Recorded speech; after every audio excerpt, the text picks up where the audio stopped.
Before we begin, thank you very much to the Tiny Warrior Bumblecrotch for joining the Patreon campaign.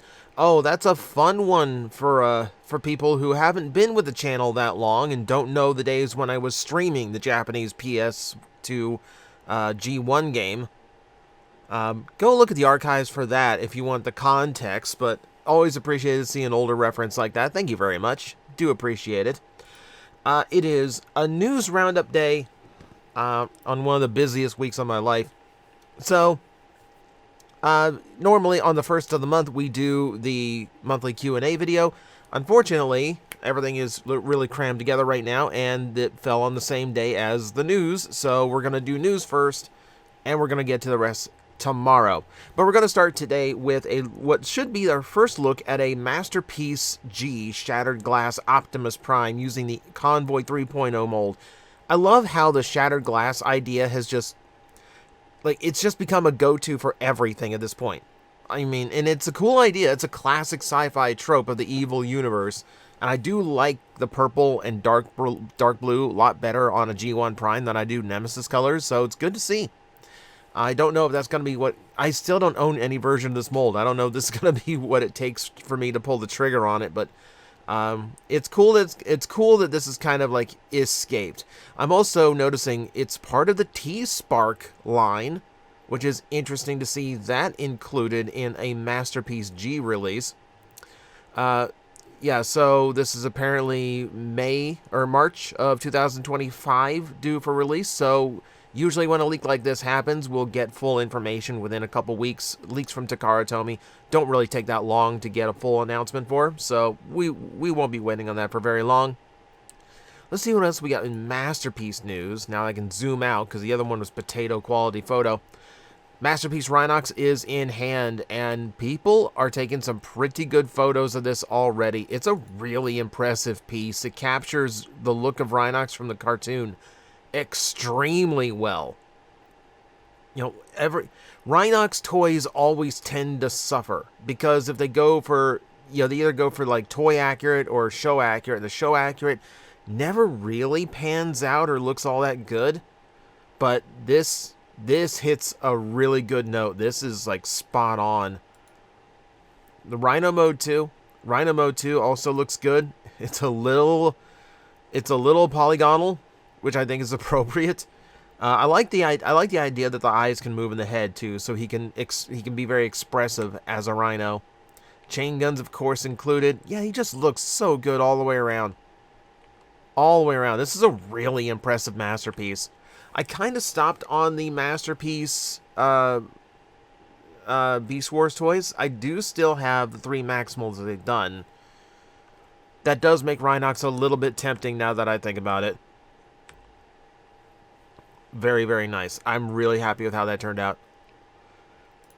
Now, we mentioned Project T-Spark, and we do have an update for it this week. The Adamas Machina AMT-01 Rodimus is now in fully painted prototype form, and we get a good look at the vehicle mode finally, and it is a very lovely rendition of his IDW look. I can see where robot mode bits are. Obviously, the arms are just the sides of the car, but that's entirely accurate to how this design was depicted in IDW, so I'm not really upset on that. Looks like it's gonna be really, really good. We have another potato quality preview that puts this toy as a February release with a price tag of 30,800 yen, which boils down to, I believe, about $190 US at the moment. Who knows where the yen's going to be by the time we get to February, so we'll see how expensive that's going to be. But they are aiming for this to be like a high-quality premium product. No real surprise there. You can see it's a very fuzzy photo, but you can see a little bit of how the transformation works. So I'm really curious once we get good photos of that. Again, with these leaks, more should be incoming relatively soon. We have a first in-hand look at our brand new Comic Edition 2-pack of Emirate, Zaron, and Flame. And this is the packaging itself. You see Flame's fist grabbing onto a handful of wreckers. Still looking nice. There's the side shot, of course, continuing the artwork from the previous boxes. Yep, opens up book style, biography on the inside for the characters, which is always nice to see. And then the toys themselves. I'm still not sold on using Gamer Edition Megatron for Flame. There's elements of it that work, some that don't. There's a lot of retooling, doing a lot of heavy lifting in it at least. Yep, there you see a lot of the accessories. Emirate needs quite a bit in order to actually turn Refractor's mold into a hover tank. There you get to see how much has been redone. And granted, they did redo a lot. It really is just the arms and the lower legs, and the cannon as well. Like, there's a lot of new parts, to make this work, which is cool to see. Don't get me wrong. And then for Emirate, do we have the same comparison shot? Yes, we do. There's definitely a lot more of Refractor still in there, but the head and torso have both been redone in order to reflect the new character. I didn't mean to make a pun there. I apologize. His vehicle mode is an oddball that I really want a shot of. Can we get a shot of it, please? There we go. Yeah, because it's just a weird little tank. Because you remember, Refractor didn't really have much of a vehicle. It was just like a flying ship. It's just like a weird, like, blocky spaceship. So it's kind of fun. It like threw a bunch of accessories on there to bulk it out into an actual tank. So at least he's got some alt mode now. And it's tank versus tank, which is fine. I'm looking forward to this. It's two very obscure deep cut characters. Emirate Zeron was one of those, like, joke, he'll never get a toy type characters. He's got one now, and it looks okay. We'll see how it turns out in hand. If you are in Japan, you now have the opportunity to own something called a Shining Thunder Bumblebee. This is the core class Bumblebee done up in translucent plastic, which of course is terrifying to me, but still looks kind of cool. I will admit when something looks cool at the very least. The Kondasha fan book magazine in 2024 is going to be releasing this, so that's coming out on July 19th. If you're in Japan, if you have access to that magazine, or if you want to know which copy to buy online to get the Bumblebee, there you go. It's still crazy that in Japan, magazines and books are popular enough to still warrant like full production toys as inclusions. You know, these days a magazine might have like a maze on the back. That might be it. If you bought Magmatron in Japan, guess what? You got a special box that has a far more anime-accurate depiction with some classic logos from Beast Wars Beast Wars Neo, sorry.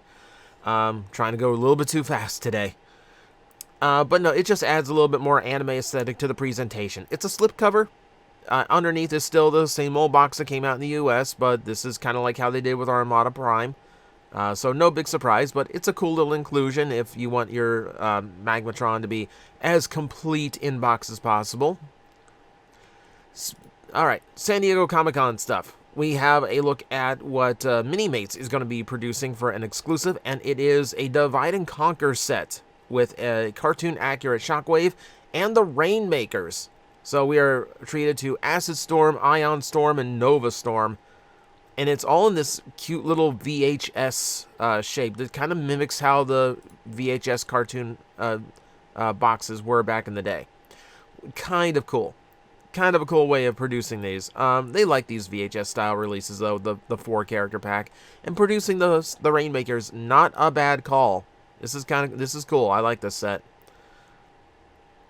Nothing too big about it though, so we can move on to U2's, which we don't get to talk about ever on this channel. U2's is producing an Optimus Prime that got revealed recently. So here we go. There it is from all poses. He's got the Energon axe. It's a interesting pose. I'll give it that. You can see it's a very happy Optimus Prime. That's the U2's gimmick. If you've never seen the U2's, they smile. That's the whole thing. So yeah, it's a nice little rendition of Optimus Prime. Nothing terribly exciting. I wish the pose was a little bit better. The pose is a little bit weird, but interesting to see. If they do a Megatron that can stand opposite of it, that might be cool. Okay, so we mentioned how ridiculous it is that the Volkswagen Beetle Bumblebee is going to be one per case in an upcoming wave of normal Hot Wheels, which is absolutely stupid. It seems like a complete waste of the license.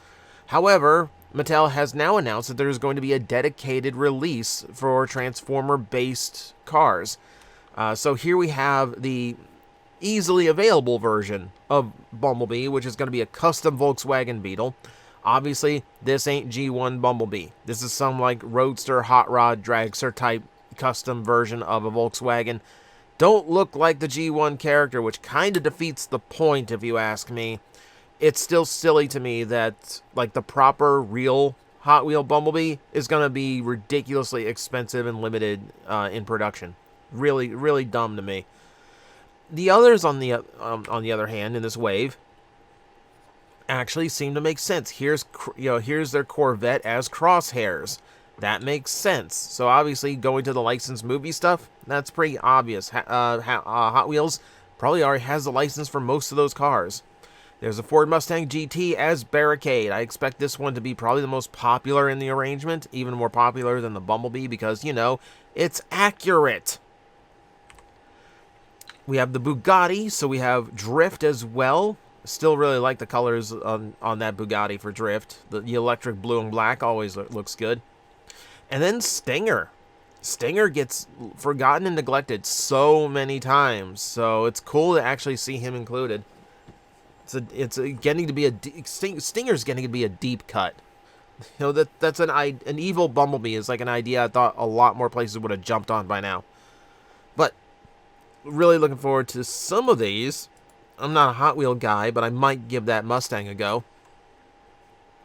And hopefully there's a little bit more in the future, because this is 5 of 5. So there's only 5 cars in the arrangement. Obviously, they could go a lot further. Now, if you do need a die-cast Volkswagen Beetle Bumblebee in your life, Jada Toys is going to hook you up. Their Hollywood Rides 1/32 scale toy line is going to produce a Volkswagen Beetle that is straight-up G1 Bumblebee, complete with his box art on the front. It's just like all their die-cast toys. You got a little bit of standard features like the doors opening and all that. Just a normal car. Just a normal car. If you just need a normal die-cast Bumblebee, there you go. And guess what? It's not going to be one per case. Yep, it's only going to be $12. It's going to come out at the end of the month, so look forward to that. We need to jump over to Queen Studios now because this Optimus Prime statue now exists. It is about 7.5 feet tall. And guess what? You can buy it. They're selling this thing. You know, this is the kind of thing that like a really big deal like collector shop. You like one of those collector shops that has like millions of dollars in inventory. This is the kind of thing they can produce to sit outside their store and bring people in. It's a really cool rendition, don't get me wrong. It's Bumblebee Optimus Prime and about the biggest one available that you can actually buy with actual money. But yeah, it's insanity. It's insanity that this is actually like a product. It'll only run you back about $19,000. You got $19,000 kicking around. Here's your Optimus Prime. If you want something a little bit more affordable that you can build and display, this is from Spin Master. This is one of their 4D model kits, which is to say is a cardboard model kit that you can build yourself into a 3-dimensional character. This is apparently a fairly large Optimus Prime done in sturdy cardboard punch-out pieces. So, yeah, this is not the type of model kit for me, but it's I was going to say a budget-friendly option, but this is like really dense style cardboard. You know, it's not like your standard stuff or like cardstock. Like, this is like heavy-duty cardboard, so it's not the most affordable paper product at $69.99. But it is fairly large, and, you know, if this is your type of model kit, then there is going to be something for you.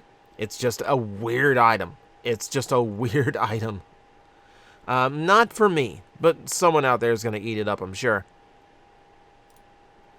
Oh, Symbiote Studios, who we just talked about last week for their funny sludge, is now releasing a version 3 of their Grimlock. Now, honestly, I can't remember what version 1 and 2 was. I assume this is Go number 2 at the Dino mode, which I think of because I can remember a Dino mode of them before.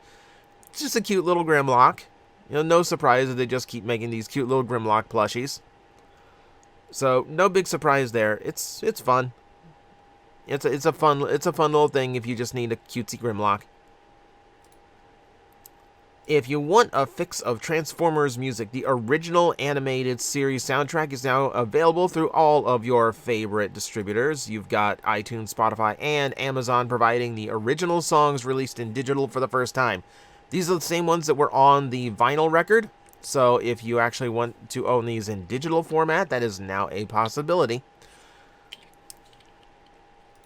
Alright, speaking of some of the retro stuff, if you went to the 40th anniversary screening of the first few episodes of the G1 cartoon, you got to see this table read featuring some of the veteran voice actors like Peter Cullen and Frank Welker, joined by a few newer names to the franchise in order to recreate episode 1 of the original cartoon. It's a fun read. It's a really fun read. Just to get and like Frank Totoro, oh my god, he makes a really good Starscream. I would be fine with him being like a main Starscream in anything upcoming. It's just a nice little nostalgia trip, and it's free to view on streaming platforms right now. And we're going to wrap it up with a little bit of weird San Diego Comic-Con news, because this is only vaguely Transformer, but Marvel Legends announced that Death's Head is getting a Marvel Legends. This is only tangentially Transformer-based because he is a Marvel character, and this is depicting the more recent versions of Death's Head, but the character did originally debut in the Transformers Marvel comic. And is a creation of Simon Furman, the UK comic specifically, I should mention. So it's just kind of cool that he's actually getting that. Whether he gets a Transformer-accurate release, we don't know.